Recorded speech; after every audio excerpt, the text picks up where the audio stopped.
Hello everybody, the UofCWildcat here, and I'm bringing you the video that I promised. We'll start off by saying that I am sorry that I did take an extended break. I needed it, especially as I prepared to get to Worlds and then at Worlds. The 2 weeks leading up to Worlds were probably the most grueling I've ever been through while playing Panini Dragon Ball Z. So, I mean, I felt like I was pretty ready. But yeah, it was a whole nother world while we were at Worlds.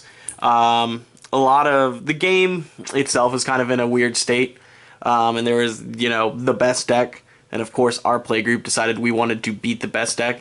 Probably next time I'm at an event like that where there's a lot of money at stake, I'll probably just play the best deck or the deck I feel most comfortable with that can compete instead of running a deck like this, which is what I'm going to get into right now. You guys voted, you guys wanted it. The deck that I feel is not a great deck. I don't like it too terribly much. I had a lot of fun with it while playing it, and I'll get into the reasons why I did. But in the current meta, I honestly don't think it's a great deck to play, and I would not suggest it, but this is the deck for you if you're a Vegeta fan. It's Black Conflict Vegeta. Basically what this deck wants to do is it wants to be very similar to Black Krillin. It wants to run a lot of tech cards, it wants to pick apart your deck, and it wants to throw these big damage attacks. I camp one. That's something that I know a lot of other people. I know DDA, Random Number Gaming. He's one that's run Black Conflict Vegeta, and he was one of the people that we talked to as we were trying to get this deck together, as we felt it had a good way of combating the decks out there. But yeah, he uses an unleashed version where he wants to jump all these levels. We didn't feel that was the best way to go about it. Maybe it is better to, just go up and have a lot of pass and like force him to end combat, throw massive attacks on 3-4, which are probably some of the best levels in the entire game itself. But that's besides the point. We decided to go with a Camp 1 version of the deck where we sit at 1 and we're throwing massive attacks. They're unmodifiable, so like stuff like Hiding Drill, Goku's powers don't, mitigate the damage that you're wanting to get through. So it's a really strong deck, and we went with Conflict Mastery over Perceptive. It felt like an easy choice as we had hand filtering.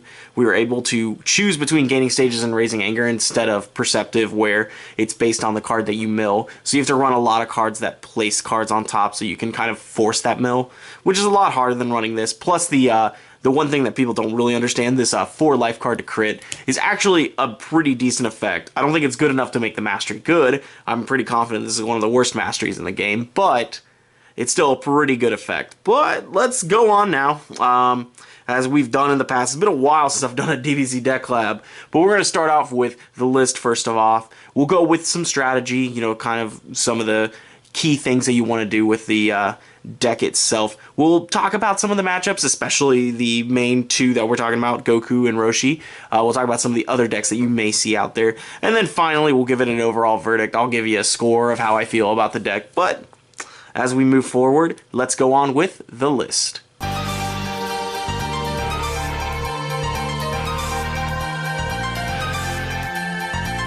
Alrighty guys, moving on with the list. One thing I forgot to mention, I am showing off my Worlds mat. I think it's a really cool mat. I'm not too into the whole Kais and Gohan thing for myself, but this is actually probably one of the best mats that Panini has made for the game. So I really do like the mat itself. It's actually got a lot of good designs. I liked the other mat, which I got right here, the Cell Gohan one that they had at the LCQ. They actually gave all the World's participants one of those mats and one of these as well. So I was excited to get one of those because I like Cell and Teen Gohan a lot more than I like the Buu Saga, as that's my favorite saga. But I do enjoy this mat a lot as well. So I wanted to show off this guy. But let's go on with the list. We'll start off with our non-combats, not too non-combat heavy. We have a decent amount of black ones that are very good at pitching with the mastery, and I think our only 2 non-style that can't do anything if we have them in hand that are technically dead cards are Visiting the Pasts. But let's go into it. We got Dragon Ball 7. Ending combat is a big thing. You want to be able to pitch a lot of damage. and then just end combat, especially if you get in sticky situations with Goku, who have these massive hands. It's always good to just, be able to play your Dragon Ball 7, end the combat, and then move on from there. So Dragon Ball 7, I think, can go in a lot of decks. It feels very, very good in Vegeta. We then go with, we got triple black power up. Again, same concept, end combat, also gain stages back. As a level 1 deck, we're not going to be that strong throughout our levels, so being able to get back to full, get our stages to recoup is very, very important for the deck. I don't even know which way I got this. There we go. We got 3 searching techniques, and the main reason we wanted to run black at Worlds was to run the full allotment of black searching techniques and black scout maneuvers. Get rid of Unleashed, get rid of the Roshi decks that we had been seeing had only run 2 Wallbreaker techs, which were 2 investigation drills, so we wanted to be able to hit all those drills. Yeah, those drills especially, but the searching technique itself was a really, really good one, because you could set it up and then just have a turn where you go off. And then finally VTP, which is a really good card to combo, maybe get in Combat Ender, or even get some blocks to try and survive the combats. Moving on, we got our events, not too heavy there as well, and most of the events obviously playable as you go through. Black Scout, same thing as Black Searching Technique, but you can't get the investigation drills, for example. But again, first turn Scout, I told Alec, and it actually may have been a bad play by him on some facets, because he actually lost a game because he did it, but I told him I would have easy snap done that play as well. But if I have Scout Maneuver and like 1 block in hand, I'm usually going to enter turn 1 if I draw this. Getting rid of your best card is way more valuable to me than getting rid, or than, taking a few life cards of damage. So I'd rather do that many times. So Scout Maneuver, very, very good card. Triple Confrontation, again, combating the Unleashed, especially if they use like Goku power to get in, then you're, Confro, get rid of the Unleashed. Big play right there, also stopping like time or like even the dismissal combo that Roshi has. Confrontation's a good way to do that. And then we ran 2 spheres. I felt okay about it. We debated running 3 because Unleashed was that big of a card to run, but 2 felt good. We liked, I didn't get Unleashed against all day. Sphere did help against that, but I also had some scouts or searching techniques to get rid of them, so pretty solid day for me against Unleashed itself. The decks, though, not as much. We're going to go with our energy attacks first. We got triple AK, obviously. It's the disc of our Black Krillin pseudo deck. So Assisted Kamehameha, just really good card. And with Vegeta's buff, it's all automatic 6 life cards, so the strongest disc that we can do. Dual Blinding energy move. I got these sick World promos, ones that are our stunned cards from the old Scorzy game. But yes, blinding energy move, very good card. Black power up, Ball 7, same exact thing. End combat, plus it's also an energy for 5 life cards, which is very, very strong if they have nothing in hand. We ran 2 Crushing Beams, and this was a late ad that we had. Pretty big damage, it's 8 life cards, and it's all banished. Does cost 3, but that 2 endurance and to recoup back in your deck. It's kind of a big, heavy hitter card that will always be in the game if you have it in your deck, and being able to recoup and reuse it, it's always something that they'll have to worry about. So it felt like a decent card. I really liked it. Our main tech against Roshi was Energized Strike. Having this a few combats could really shut down their mass anger jumps. And I did this a few times. I was able against Nick Brown to get off some Energized Strikes, hold them down a little bit. But again, once they start going and you don't have these, or you don't have a wall breaker, you can't get rid of their answers, the Roshi decks just really start going. But this card is crucial in that matchup, so obviously a 3 of. And obviously, if they're doing the prevent stuff, this is going back into the deck. If they're dismissing, though, it's not, which is very, very scary. Another strong card against both Roshi and against Goku is Final Flash. We didn't have this in the original build, but we wanted more damage, and as an attack that can only be stopped by energy combat cards, it did get through a lot of times.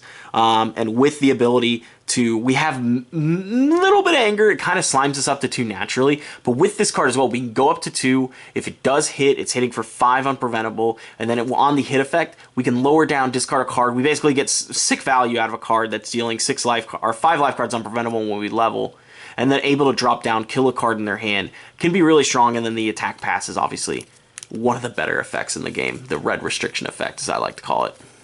Then triple Galick gun.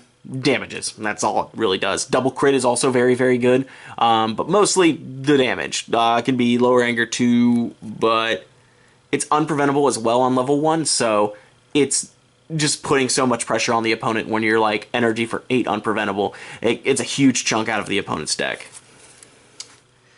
Moving on to our physicals, this is more techie stuff than anything. Android Armbreaker, obviously, really strong card in itself. Stops the unleashed ability of Goku. Stops like digs and other stuff. You know, obviously, it's just everything stop unleashed in this deck, and that's what this card does. The 3 endurance as well. It's 9 endurance in the deck. That's just massive. The endurance count in this deck's also pretty strong as well.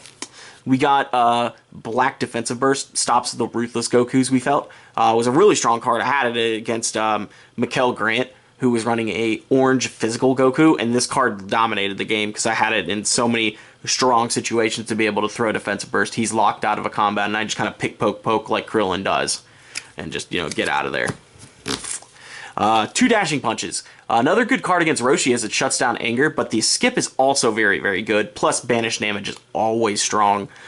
So it does provide some very, very strong effects in the card. As talking with other people, especially like my play group, this card's going to be ridiculous. If the prices aren't up now, grab them, because I think this is the best card right now. That we've never had a hero beatdown personality in set 7. They printed about 4. So this card's just going to be ridiculous always, and especially if you draw a double Heroic Dashing Punch into time to win Worlds. It's an okay effect, so it's all right. Then we've got Sinister Choke. More damage. It's free damage. 7 unpreventable. Strong like Galick gun, and it's free. So Choke is very, very good. And then finally for our physical attacks, double Wall Breaker. We didn't feel like we needed 3 against the Roshi decks because Energized Strike was a really, really good card, but again, they also only had 2 answers, so if we could answer those and slap a Wall Breaker on, it's not coming off. Unless they get a Fierce Attack combo, which obviously I've done a few times too, where I'm able to scout Fierce Attack and then hit a Searching Tech for Investigation Drill. So we felt that was strong enough to not worry about that, to having 3. So 2 felt okay. Wasn't the best, but again, I'll get into that when we talk about the matchups, why it wasn't the best. Then we got our blocks, you know, kind of felt pretty good on blocks. Kind of like a Black Krillin deck, want to stasis up and take some damage. But we've got Black Resistance, 9 Endurance, raises the anger one. As I said, we got some Slime Anger that actually does happen. But very, very good card. Black Swipe, able to tech that discard pile, especially against the Gokus. Hits them Unleashed, make their bottom 3 of their discard pile, or whatever, bottom cards of their discard pile, pretty bad for their level 2 or level 3. Very, very good card. I really liked Black Swipe all day. On to the physicals, we got Black Delay, a great card against Goku. Was really, really strong. Could also do some work. I never saw Hercule. I don't know if there was any in there. But Black Delay, I just love the card itself. Very, very good. Oh, Broly's another one. There was one Broly there, but you know, if there is Broly again, if he surfaces up in the meta, that card's ridiculous. Black Finger Block, able to take some physical damage, throw this as a block and on their physical combat. So you kind of like mitigate their damage a little bit, like take a little bit, gain some stages, take a little bit. Finger Block as a block has just always been good. We got 2 knee catches. Didn't really feel like we needed a third, didn't want that much anger, but again, the card itself's really good to propagate the Final Flash level up discard and only be stopped by energy combat cards. So knee catch was an alright card. And then finally Time. It's got to be in every deck, I guess. It's not my favorite card, but I cut Time is one of my first cuts in every deck. So yeah, there's the deck, there's the list. I'll probably put it in the description below. I know watching it, I'd love you guys to watch through the list, but I understand it's a long process, a lot of me describing the cards. But yeah, I'll attempt to put the list in the description below if you needed a written out portion of it. But with that said, let's go on to the strategy of the deck.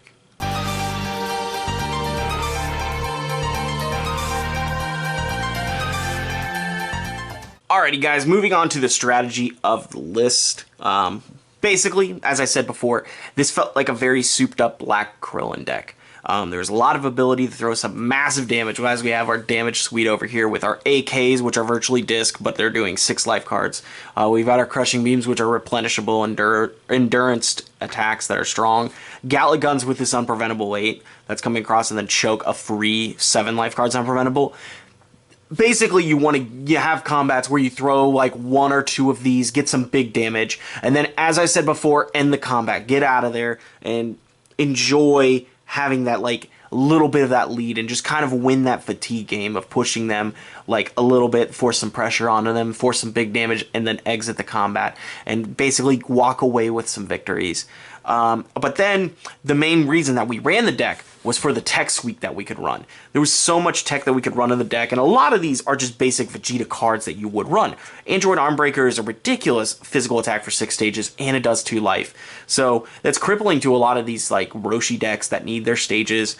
Taking a big physical attack like that is kind of hard to do. And then we've got the Final Flash, which is a very, very strong card. The way I sorted these, it's our, unleashed counter. Obviously, you slap one of these on, they can't unleash. You use a Final Flash when they have unleashed, they can't unleash that turn, and you just kind of like force them out of these combats where it's kind of awkward for them to try and get the unleash off. They're like, wow, they're stopping me so many times to use unleash. I'm going to have to enter and awkwardly use it, and I may put myself in a bad position, which again, you capitalize with your massive damage cards, and you just put them in these positions where they're just way behind. They've worked so hard to unleash, and they're just behind, and you've got to jump on them.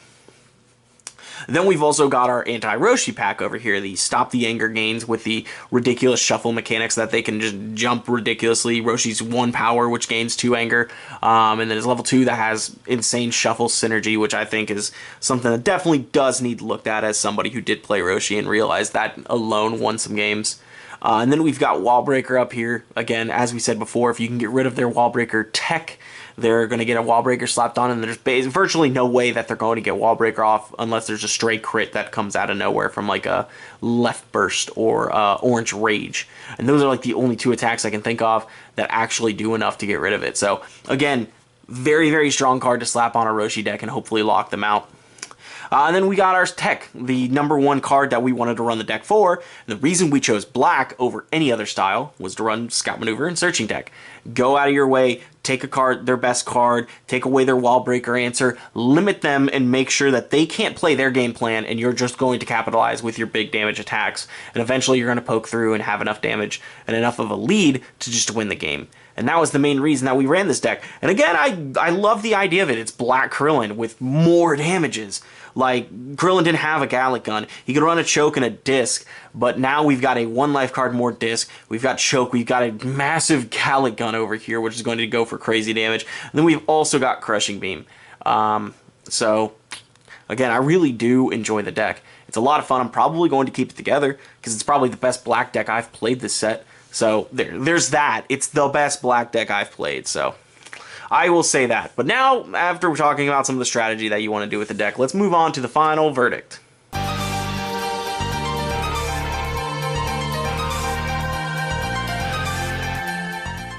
Alrighty guys, moving on to the final verdict of the deck, and let's just get right to it. I went 2-4 at Worlds. The main reason I ran the deck was because we felt like it had a great answer to the Roshi, to the Goku that we were going to see there. My final record on the day was 2-4. So out of 6 rounds, I went 2-4, and I lost to a Resolute Goku. I lost to a Retribution Roshi. I lost to a Ruthless Goku, and then I also lost to another Resolute Goku. So all the decks that we prepared for, and we were pretty excited about our matchup and ready to go in, I still lost those matchups. So that's my reason I don't like the deck. You went in there, and while you're doing all these things, you're teching so hard against him. Goku just runs 6 cards that go ridiculous, and all you're doing is battling the entire game to get rid of those cards. And while you're doing that, Goku is just like, alright, well, I'll just beat your face in with my card advantage. And you're just so far behind when one of your card advantage cards is to pitch a dead card in your hand to gain stages or an anger, while they have basically 2 more proactive actions against you. It was very hard to work with all day. My 2 wins were against a Retribution Goku that was physical based, so I got very lucky drawing into Defensive Burst. The game could have easily swung the other way. And then when I faced off against the Red Ascension Vegeta, Anthony Eason, who went on the rest of the day and went 5-0 and got into top cut, I got very lucky in some very good situations where he threw kind of a bad of attack, and then on his first turn enter, I drew into a very good hand that capitalized and dealt about 16 life cards when he entered on me. Like, he tried to gain a little bit of anger and try to do some stuff, but I locked him out virtually of that combat. And the rest of the game, I was just so far ahead, and I did Black Krillin things. I was able to slap on a few wall breakers to kind of stall his anger, and stall his ability to jump levels, and his red restrictions really didn't matter to me. I just took the turn off, and I was like, alright, I'll just throw big damage as well. So, I don't feel great about the deck.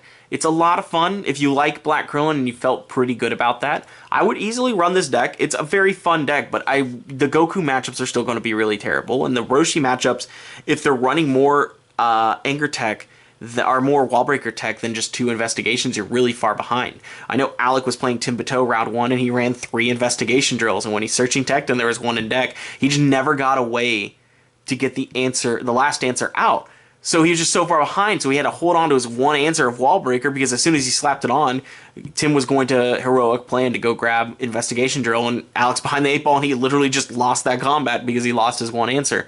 So it's just a very hard deck to run into all these massive jump levels, super powerful, super fast decks that are doing everything that they want to do in like no time at all.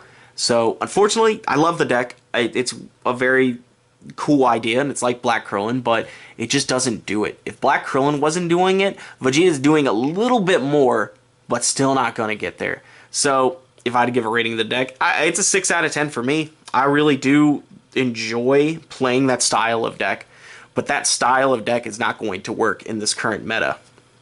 I wish it would, because I miss my control decks. But unfortunately, the closest thing we got to control is Retribution Roshi. He's just doing a lot of stuff to shuffle and just mitigate, or just gaining anger while also stopping you from doing anything that you want. Sadly, where we are in the current meta. But that's it for me. I would recommend that this deck is also pretty expert level to run. You have to know a lot of card things. You have to know a lot of sequencing, and to obviously, use the mastery pretty well. As terrible as it is, there are times that you can misplay with the mastery, but that'll do it for me. Thank you guys so much for tuning in. If you liked the video, leave me a like rating, and I'm glad my first video back is talking about a deck that you all wanted to see. And next week, I'm going to be talking about Restored Cell Ally. I know that was one of the 2 decks that I had everybody choose between, so don't worry, those people who wanted to see Cell, you will be able to see it next week. But later on this week, one of my other 2 videos, if I do a second video, it'll just do another gameplay video, but I'm going to try and get a Octagon session type game with Conflict Vegeta later tonight. Have one of those up that I'll put later on in the week. But thank you guys so much for tuning in. This is the UFC Wildcat, signing out.